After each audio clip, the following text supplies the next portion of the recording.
Добар ден на сите, почитувани гости, дами и господа, представници на дипломатскиот кор, новинарки и новинари.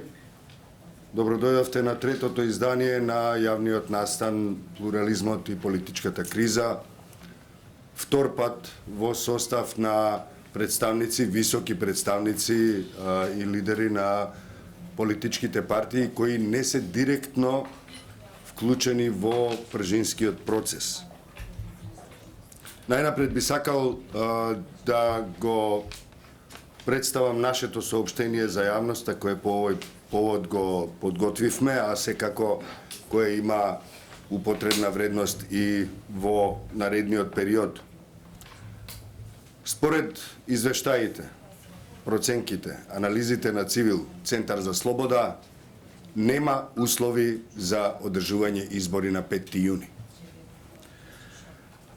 Ова е резултат од нашата макотрпна работа, деноноќна работа како мониторинг тимови, како експертски тимови во изминатите 15 месеци, поточно од јануари 2015 година до моментов додека се среќаваме денеска, каде забележуваме дека преговорите се крајно отежнати поради бројните обструкции на пржинскиот процес, на спроведувањето на договорот за надминување на политичката криза од страна пред се на партиите на власт. Понатаму, институциите забележуваме дека се постојано и континуирано под партиски диктат, а највидлива последица од неуспехот на политичкиот договор засега ги гледаме медиумите како сфера која остана под силна партиска контрола од партиите на власт. Државата не се одвои од партијата, а партиите на власт продолжија со злоупотребите, политичката корупција, кршењето на човековите права и слободи, политичката дискриминација и структурното насилство. Државната изборна комисија не успеа да се издигне над партиските интереси во целост, наспроти напорите на независните експерти во нејзиниот состав. Тоа доведе до доцнење со роковите и до неквалитетен процес на прочистување на избирачкиот список. Дополнително, според извори на Цивил, Министерството за правда, како и Министерството за внатрешни работи, не доставија навремено податоци неопходни за чистење на избирачкиот список, поради обструкциите, притисоците и хаосот кој владее во институциите на системот. Прочистувањето на избирачкиот список, наместо да ја зајакне довербата на граѓанките и граѓаните во изборниот процес и воопшто во оваа институција, успеа само да ги продлабочи сомнежите. Наспроти почетниот позитивен импулс кој беше овозмежен преку постапката на ДИК да го даде на јавен увид избирачкиот список и воедно да овозможи партиципација на граѓанките и граѓаните во овој процес, сепак гледаме дека сите наредни фази по тоа имаат навистина сомнителен исход. Почнувајќи од бројот на гласачи и категориите на гласачи за кои беше логично да бидат проверени, завршувајќи со самата теренска проверка за која имаме неколку извештаи кои говорат дека не секаде била на задоволителното ниво. Можеме од сево ова да заклучиме дека и овој обид за прочистување на избирачкиот список едноставно пропадна. Цивил ја истражува состојбата со списоците и активностите на партијата на власт во диаспората и во овој момент има сериозни индикации дека и во оваа сфера постојат низа злоупотреби на јавните и државните ресурси. Наскоро ќе излеземе со извештај за злоупотребите во доменот на диаспората. На теренот продолжуваат партиските притисоци, закани и уцени врз гласачкото тело, пред се врз социјално ранливите категории како и секогаш, како и врз вработените во администрацијата, како на локално, така и на централно ниво. Во Цивил се собраа стотици извештаи и изјави на граѓанки и граѓани кои сведочат и приложуваат докази за огромните злоупотреби на моќта на партиите на власт пред се.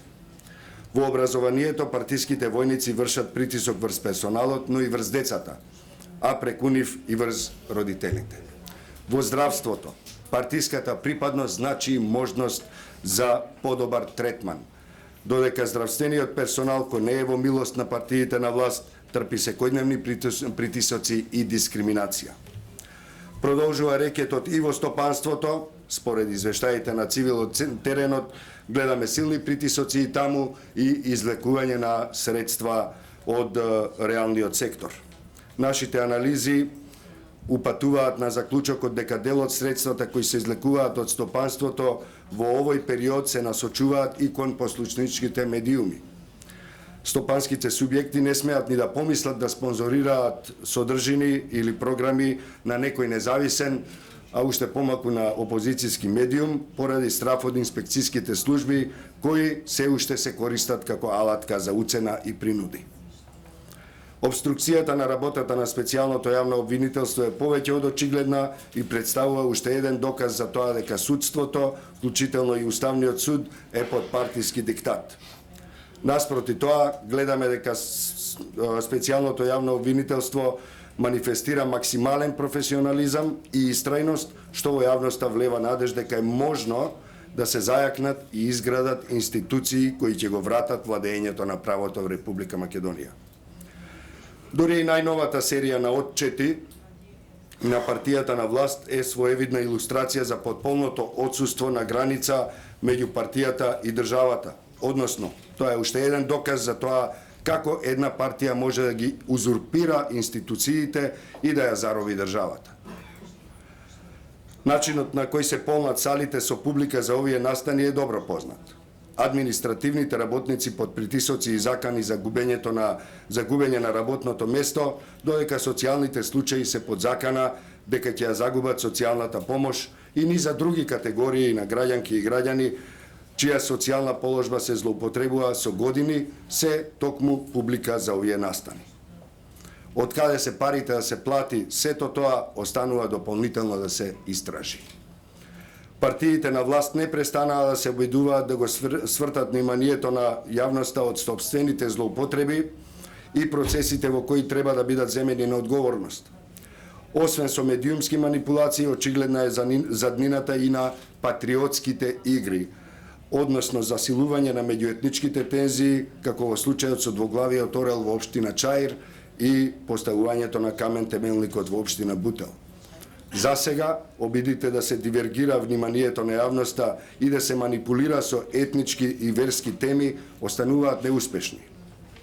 Цивил, Центар за слобода, бара одложување на терминот за предвремени парламентарни избори за крајот на септември, најмалку, а во меѓувреме целата влада да поднесе оставка, поради неуспехот да го спроведе договорот за надминување на политичката криза. Одложувањето на терминот за избори мора да се искористи за низа итни мерки, итни чекори за создавање услови за слободни избори, вистински слободни избори. Меѓу другото, потребни се дополнителни реформи на Државната изборна комисија, односно нејзина понатамошна професионализација. Понатаму, се уште има простор за подобрување на изборниот законник.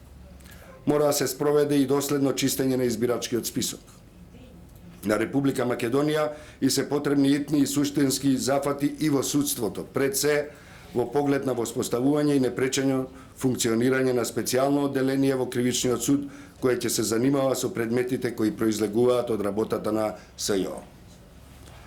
Воедно мора да се создадат услови за ослободување на медиумите од партискиот диктат, но и администрацијата, стопанството и општеството во целост.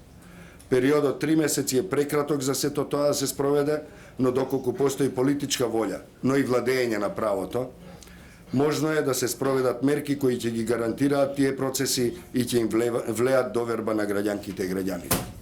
Ова е нашето соопштение за јавноста на почетокот на оваа средба на политичките партии, чии високи ценети и високи представници се денеска овде. Тезата со која започнуваме оваа јавна дискусија е јасна.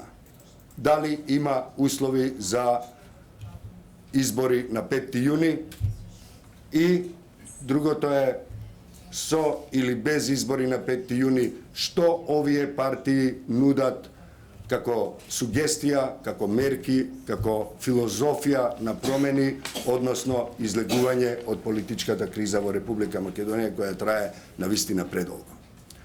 Јас би ве замолил за трпение и за толеранција кон оние меѓу вас кои се членови на парламентот и да им дозволиме тие да зборуваат први, затоа што веднаш потоа ќе треба да заминат на седмицата на собранието на Република Македонија, на која ќе се дискутира за многу теми и точки, вклучително и огромниот број на закони кои се носат, како и секогаш овакви периоди, хиперпродукција на легислатива. Меѓутоа, се надеваме дека тие од овде ќе излезат со една порака до собранието. Ако немате услови и збор да зборувате на самата говорница, барем направете го тоа меѓу своите колешки и колеги во парламентот, нашите представници, односно представниците на народот, како сакате, толкувајте го тоа.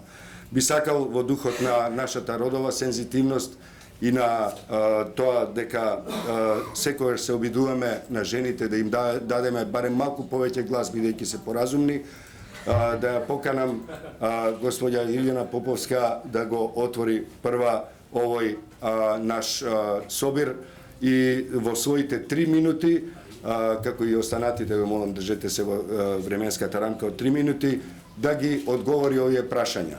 Можни ли се избори на 5 јуни? И да се можни и да не се можни, што нуди Движењето за обнова на Македонија за излез од политичката криза во Република Македонија. Повелете.